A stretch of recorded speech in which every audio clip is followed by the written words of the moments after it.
Today we're going to do a radial symmetry drawing. And the reason why we are doing a radial symmetry drawing is because you have learned all of the elements of art, line, shape, color, value, form, texture, and space. But now we're going to go over the principles of design. And the first principle of design that we're going to go over is balance. Now, balance means the equal distribution of visual elements. A couple of examples of balance are symmetry and asymmetry. We're going to focus on symmetry today. And symmetry is when the visuals are the same on one side as they are on the other side as a mirror image. So for example, a butterfly has the same visual elements on one side, just flipped. So if I was to fold this butterfly in half, it would perfectly fit on top of the other side, with both visual elements being a mirror image of each other on both sides. However, radial symmetry is a very specific type of symmetry. It refers to the symmetry that occurs not just on one center line, but on a central axis point, meaning it tends to be circular or circularly symmetrical. Some great examples of radial symmetry. You can find this on a starfish, a pizza pie, or even a cathedral stained glass circular window. And that's what our drawing is going to somewhat mimic today. So in order to do this lesson, what you're going to need is a piece of paper, a pencil with an eraser, a black marker to outline, and a pair of scissors and crayons to color in, okay? In order to get started, we're gonna do a couple of different folds to create our circular shape. So what you're going to do is you're going to lay your piece of paper down in landscape orientation, meaning wide and fat. Then you're getting your pinchers on either side, and you are going to fold that piece of paper in half, giving it a nice crease. Once you have it folded in half, it should be that kind of skinnier rectangle. You're going to put your pinchers at the top and the bottom, and you're going to pinch it in half again, but from top to bottom, just like that. Now that we have this smaller rectangle, what we're gonna do is we're gonna take kind of the side of this rectangle right here on the right-hand side, and we're going to bring it up and we're gonna line up this side of our rectangle with the top. So you're gonna fold it kind of diagonally. So bring that side of your rectangle upward, have it line up with the top of your rectangle, give it a nice crease. So it should be creased diagonally. There should be a little flippy floppy flop here and some extra paper hanging out on the side. Now that we have that, what we're gonna do is we're gonna cut off this extra little piece of paper. So you can get out your scissors and you can cut along to cut off that extra piece of paper, okay? Once we have that little extra cut off, what we're gonna do is we're gonna draw a curved line from this top corner away from the point, so on this corner, and we're just gonna draw that curved line, whoop, curving it down right to the bottom, kind of cutting it off. So it becomes kind of like a wedge of cheese. So I'm gonna get out my pencil. You can get out your pencil and just draw a curved line like that, cutting off that much of your paper. So it should be kind of like a circular wedge cheese shape. Once you have that, let's take out our scissors and let's cut along that curved line. Beautiful. So your piece of paper should have a slightly curved edge of a triangle, and these two sides should be about the same length.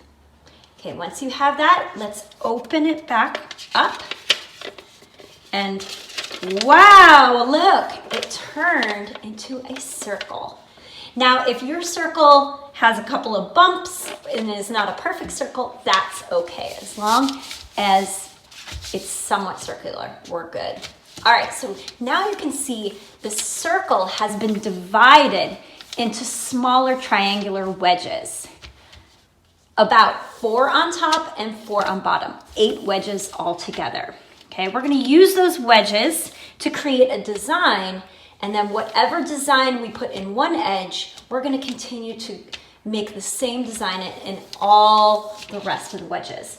In order for us to see these wedges very clearly, what you can do is you can either freehand draw a line along the folds,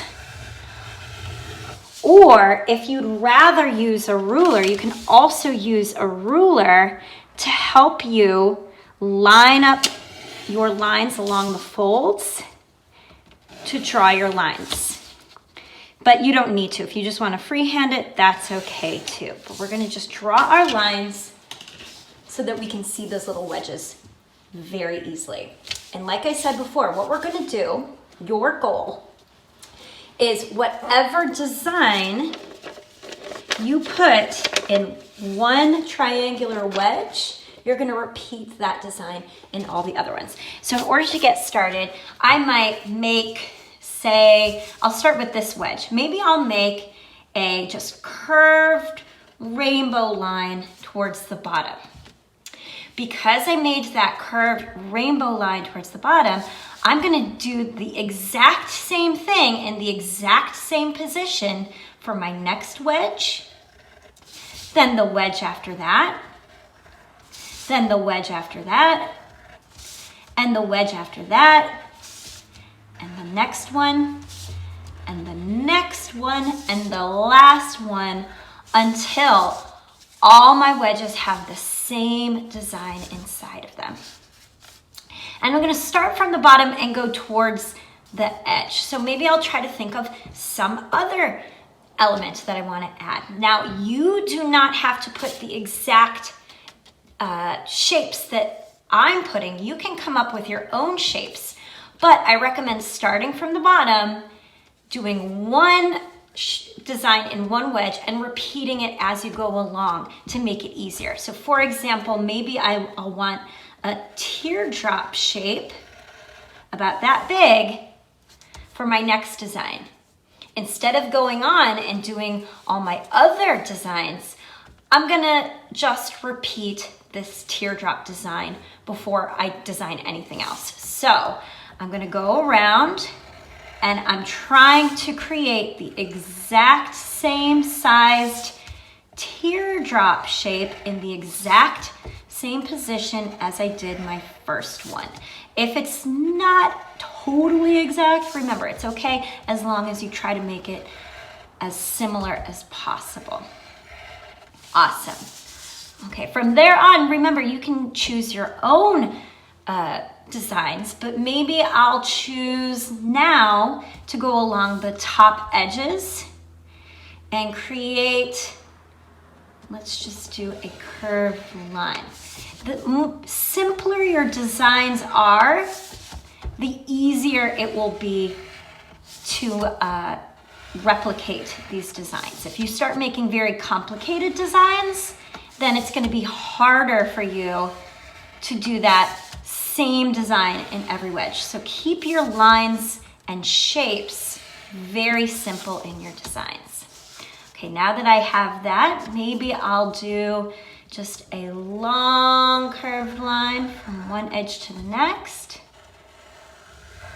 on both sides. Okay, so I'm going to go along the edge, creating the same designs, keeping it very simple, repeating the same line in the same position in every wedge.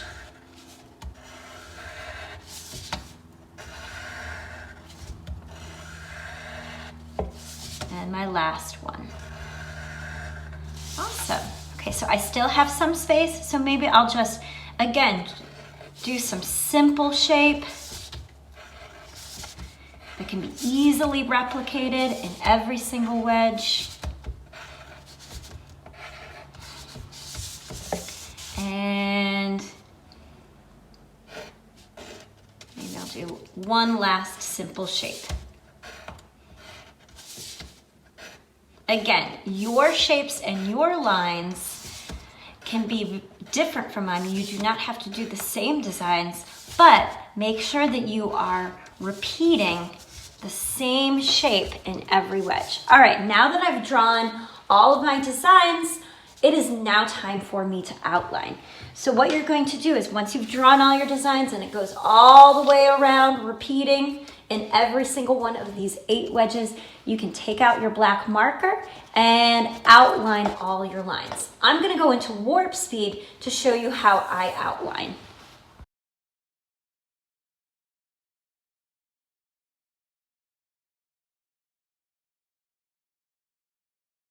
Now that I've outlined all of my lines, it's now time to color in. And when I'm coloring in, I still want to keep it in some sort of pattern, meaning I don't want to choose just random colors for every shape. I want there to be some sort of repetition.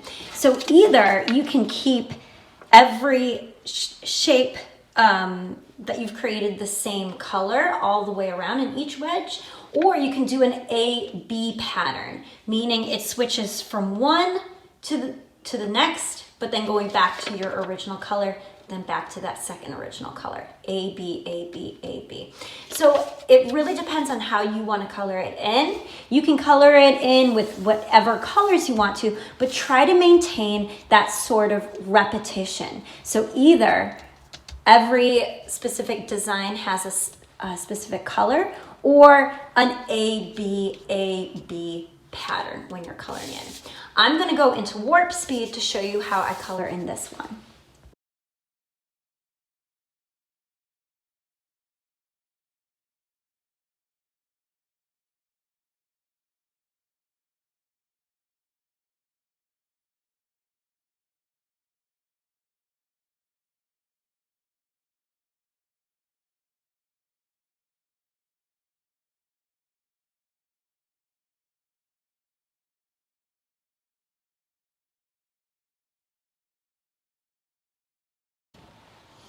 Okay, as you can see, I fully finished coloring in my radial symmetry drawing, keeping either that A, B pattern repetition, or choosing to color each specific shape in that specific color in each wedge. Well, friends, I hope that you had fun doing this lesson, and I really can't wait to see yours. Good luck.